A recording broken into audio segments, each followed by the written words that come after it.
விஜய் டிவியோட பாப்புலரான நிகழ்ச்சிகளில் ஒன்றா இருக்குது குக்கு வித் கோமாளி நிகழ்ச்சி.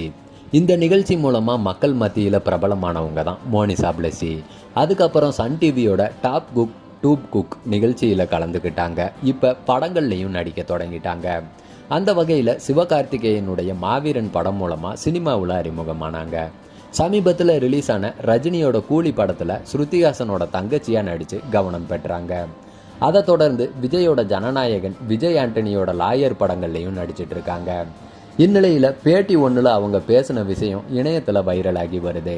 அதில் என்ன சொன்னாங்கன்னா, சினிமாவில் நுழைஞ்ச காலத்திலேயே ரஜினி சார், விஜய் சார், சிவான்னு 3 பேர் கூடயும் நடிச்சிட்டது பெருமையாக இருக்குது. ஹீரோயினாக நடிக்கணுன்ற விருப்பம் எனக்கு இல்லை. காதல் காட்சிகளில் நான் பொருந்து வேணான்ட்டு தெரில. கேரக்டர் ஆர்டிஸ்டாக நல்ல பெயர் எடுக்க விரும்புகிறேன். பகத் பாசில், சாய் பல்லவி கூட நடிக்க ஆசைப்படுறேன். வித்தியாசமான கதாபாத்திரத்தில் நடிக்க ஆர்வமாக இருக்கேன்னு தெரிவிச்சிருக்காங்க.